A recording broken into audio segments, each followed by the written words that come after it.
bring in Congressman Adam Schiff of California. He is a ranking member of the House Permanent Select Committee on Intelligence. Let me start with this, Congressman. Your reaction to what Reince Priebus said, you can't imagine a Trump administration doing any form of a registry, can you? Well, I hope not, no, and we'd fight that tooth and nail. But honestly, I don't know what to make of Reince Priebus's answer. His answer was, well, we won't have a registry for a particular religious group, but I won't rule out a registry for Muslims. What exactly does that mean? Unfortunately, this is exactly the problem we've seen with some of the other picks of Donald Trump, and that is the inability to distinguish between those that would pervert the Islamic faith, like al-Qaeda and ISIS, and the great body of Muslims all over the world. That plays into this terrible narrative that al-Qaeda wants to tell, that there's somehow a clash of civilizations, that it's the West against Islam. And for a country that's frankly founded on freedom of exercise of religion, even the suggestion that a registry could be possible is anathema and really destructive to us. But Congressman, what do you say to the argument that this is to protect America? There has to be something done, even if it's not a specific registry based on religion. Something has to be done. Well, you know, certainly we have to go after ISIS and al-Qaeda, and we have to fight this ideology, this perversion of Islam that they are trumpeting. But we have to be very careful not to try to stigmatize an entire religion, not to balkanize a Muslim community here at home. This is the problem that many in Europe have, where the Islamic communities are isolated and alienated.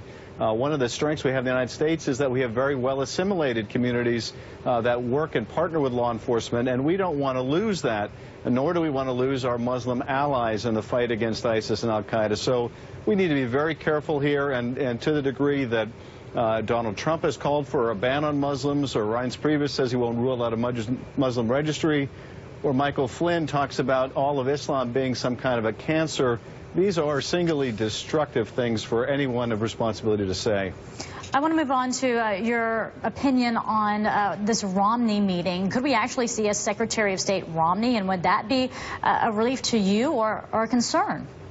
It would be a great relief to me, I think to a great many Democrats and moderate Republicans, as well as to people around the world, to have someone who is considered very mainstream, who is a very diplomatic person and persona. So I think it'd be a very good choice, but I have to say I'll be very surprised if Donald Trump picks someone like Mitt Romney. I think that he is more likely to be using him as a prop to give the appearance of considering a team of rivals. But this may be very much an apprentice-style, you know, showmanship kind of thing. We're going to trot out a lot of candidates. Who's going to get the job? Only I, Donald Trump, know the answer. He may not have left that kind of entertainment ethic behind, which he really needs to do as the president-elect. So I'd be delighted, but I'll be very surprised if it's Romney. Well, you have been very outspoken over the past few days about the selection of General Michael Flynn as National Security Advisor. What are your major concerns here? Well, it's twofold. One is some of his policy positions, and one of them we talked about earlier, about not being able to distinguish between al-Qaeda and all of Islam.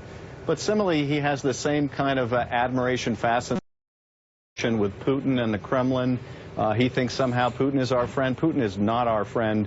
And the fact that he and the president-elect were both unwilling to call out the Russians on their cyber hacking tells me that he will ignore even sound intelligence when it contradicts his preset conclusion. But more than that, he had real problems as a director of the the DIA, the Defense Intelligence Agency. He was viewed as someone, the words you would hear ascribed to him would be erratic or hot-headed or combative or divisive with management problems.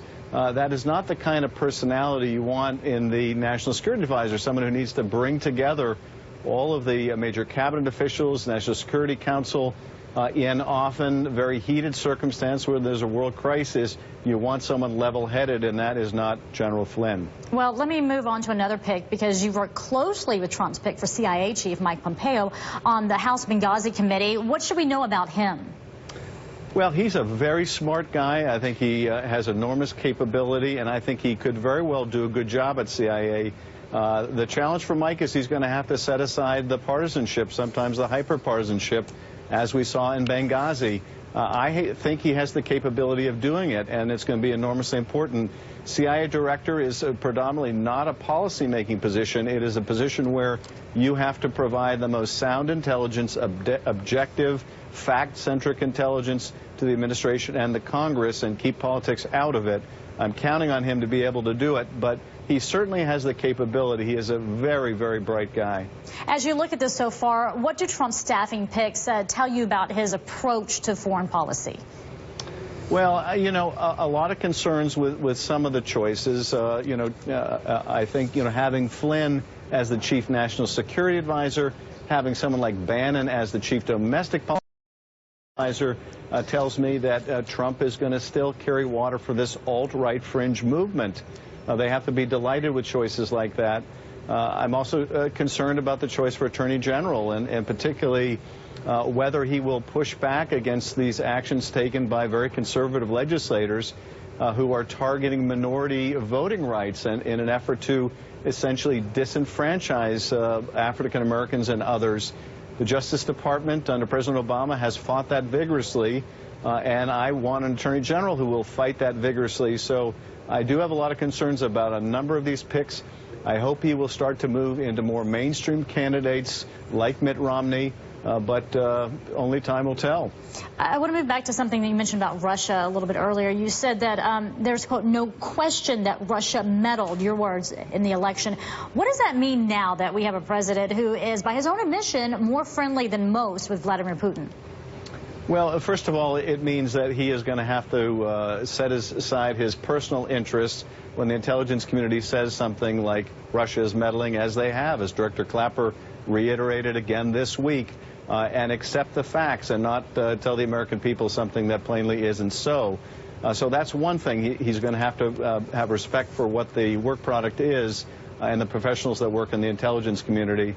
But I also think that he needs to be aware that when he does cross Russia, and he will need to, because Putin and Russia are not our friend right now, that the Russians may very well hack his emails and that of his staff and dump things damaging to him. And he's got to be prepared to stand up to that.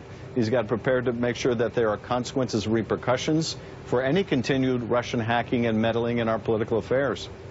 Trump's vowed to gut some crucial aspects of President Obama's foreign policy on his first day, including the Iran deal. So help us understand what that would look like.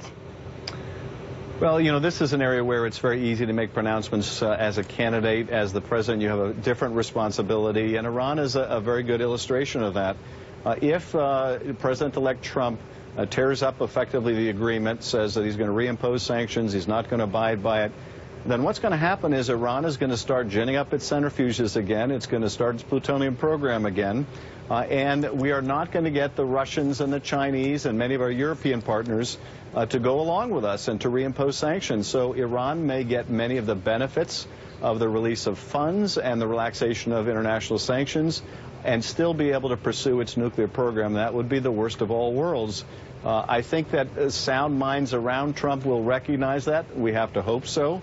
But that's the reality that candidate Trump is going to run into when he becomes President Trump.